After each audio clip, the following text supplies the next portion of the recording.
আসসালামু আলাইকুম সুপ্রিয় শিক্ষার্থীবৃন্দ, সকলে কেমন আছো তোমরা? আশা করি সকলে অনেক অনেক ভালো আছো। তো আজকে আমি তানভীর রহমান স্টাডি লাভার্সের পক্ষ থেকে হিসাব বিজ্ঞানের একটি নতুন ক্লাস নিয়ে তোমাদের সামনে হাজির হয়ে গেলাম। আজকের ক্লাসের টপিক হচ্ছে অবচয়। অবচয় নিয়ে তোমাদের যে যে সমস্যা আছে, আজকে ক্লাস করার পর থেকে এই সমস্যাগুলো তোমাদের আর থাকবে না। তো ক্লাসটি মন দিয়ে করার চেষ্টা করো ভাইয়া। আজকে টপিক হচ্ছে কি ভাইয়া? অবচয়। অবচয় কাকে বলে? অবচয় কাকে বলে? অবচয় হচ্ছে ব্যবহারজনিত ক্ষয়। একটা সম্পত্তি ব্যবহার করলে যে ক্ষয়টা হয় তাকে কি বলে? অবচয় বলে। সম্পত্তির অবচয়জনিত ব্যবহারজনিত ক্ষয় হচ্ছে অবচয়। ব্যয় বন্টন প্রক্রিয়া এবং সম্পত্তি ব্যবহারের যে বার্ষিক খরচ, ধরো তোমাদেরকে আরো সহজভাবে বোঝাই। এই যে একটা মার্কার, এই মার্কারটা তুমি ক্রয় করছো কত টাকা দিয়ে? 10 টাকা দিয়ে। সাপোজ তুমি 10 টাকা দিয়ে ক্রয় করছো। এখন এই মার্কার ক্রয় করার পরে তুমি ব্যবহার করছো। ব্যবহার করার পরে যে 1 বছর ধরে তুমি ব্যবহার করছো বা 1 মাস ব্যবহার করছো, করার পরে এটার দাম আছে 5 টাকা। 10 টাকা দিয়ে ক্রয় করছো, কিছুদিন ব্যবহার করছো, ব্যবহার করার পরে দাম আছে 5 টাকা।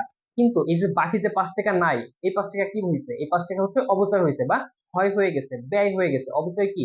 অবচয় একটা ব্যয় বা ব্যয় বন্টন প্রক্রিয়া। একে কি বলতেছে? অবচয়। তো জাস্ট অবচয়ের যে বেসিক কনসেপ্ট সেটা তোমরা ক্লিয়ার হইতে পারছো। তাহলে অবচয়কে আমরা সবসময় কি বলবো? ব্যবহারজনিত ক্ষয়।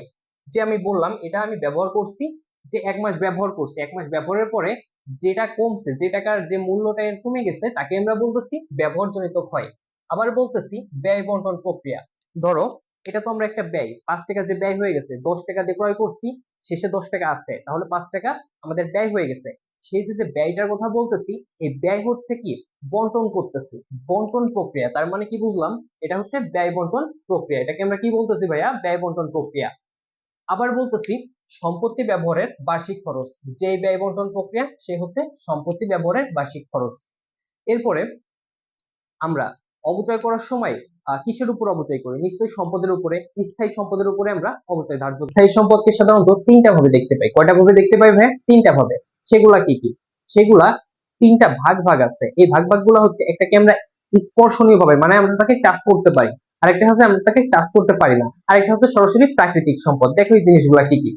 স্থায়ী সম্পদ, যে স্পর্শনীয় সম্পদ আছে, অর্থাৎ আমরা যাকে স্পর্শ করতে পারতেছি, যেমন আসবাবপত্র।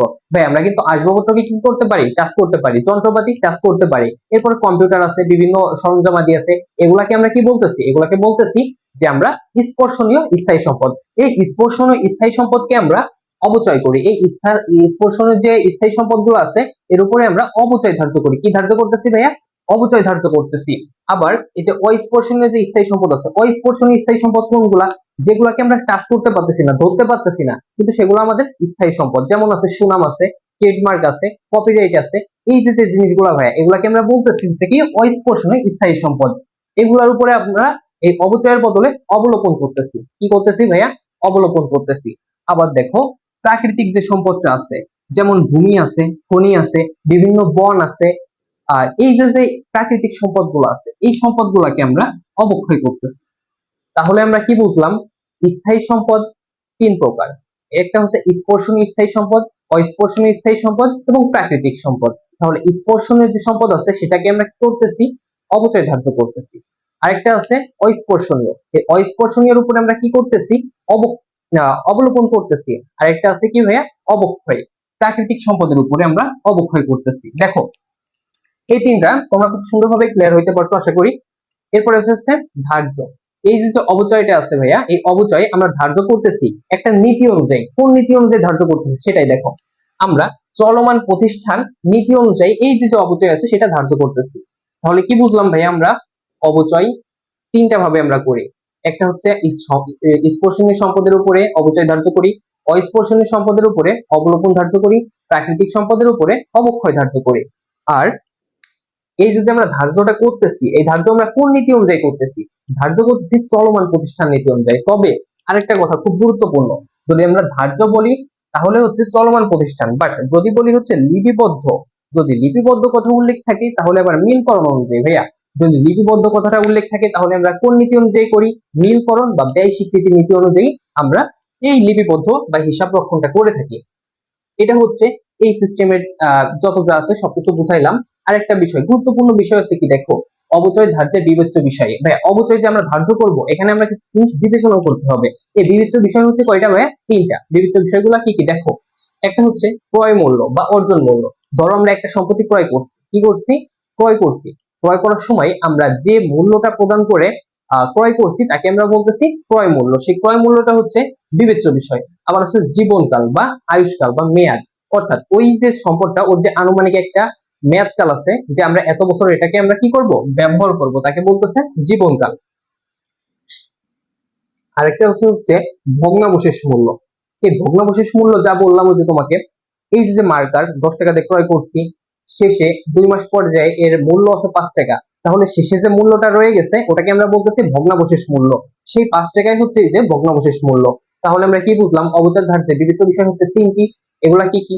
একটা হচ্ছে ক্রয় মূল্য, জীবনকাল, ভগ্নাবশেষ মূল্য। যে ক্রয় মূল্য সে অর্জন মূল্য, যে জীবনকাল সে মেয়াদ, আর ভগ্নাবশেষ মূল্য হচ্ছে শেষে যে মূল্যটা থেকে যায়। আর দেখো অবচয়, ভাই অবচয় জাবেদা কি? অবচয় তো আমরা বলছি ব্যয়, আর ব্যয় করলে কি হয় ভাই? ওই মাইনাস হয়, অর্থাৎ মালিকানা সত্ত্ব হ্রাস পায়। দেখো অবচয়, অবচয় ধার্য করতে অবচয় করছে কত টাকা? 3000 টাকা। 3000 টাকা হচ্ছে অবচয়। তাহলে এর জাবেদা কি হবে? অবচয় হিসাব ডেবিট, কারণ কি এটা একটা ব্যয়, আর ব্যয়কে অলওয়েজ আমরা কি করি? ডেবিট করি। আবার দেখো অবচয় 3000 টাকা। অবচয় যদি 3000 টাকা হয় তাহলে জাবেদা কি হবে? অবচয়কে আমরা অলওয়েজ ডেবিট করব, কেন? কারণ অবচয় হচ্ছে একটা ব্যয়, আর ব্যয়কে আমরা অলওয়েজ ডেবিট করি। আর পুঞ্জীবিত অবচয়, অবচয় যেহেতু করতেছি, এই যে ফার্স্টে এটার দাম ছিল 10 টাকা, অবচয় হওয়ার পরে এটার দাম কি কমে গেছে? অবশ্যই কমে গেছে। আর এটা একটা স্থায়ী সম্পদ, যেহেতু স্থায়ী সম্পদ কমে যাচ্ছে, অর্থাৎ সম্পদ কমে যাচ্ছে। সম্পদ কমলে কি হয়? এ মাইনাস হয়। অর্থাৎ এই যে পুঞ্জীভূত অবচয় কি? পুঞ্জীভূত অবচয় হচ্ছে একটা সম্পদ। পুঞ্জীভূত অবচয় কি ভাইয়া? পুঞ্জীভূত অবচয় হচ্ছে একটা সম্পদ। যেহেতু পুঞ্জীভূত অবচয় হ্রাস পাচ্ছে, অর্থাৎ সম্পদ হ্রাস পাচ্ছে, সেহেতু এ কে আমরা মাইনাস করছি আর ও ই কে মাইনাস করছি। আশা করি ভাই তোমরা বুঝতে পারছো। এই হচ্ছে আজকের বিষয়, আজকের ক্লাস। তো সব সুন্দর করে এটা নোট করে নিবা এবং সুন্দরভাবে পড়ার চেষ্টা করবা। আজকের মতো এই পর্যন্তই ভাইয়া, ধন্যবাদ, আল্লাহ হাফেজ।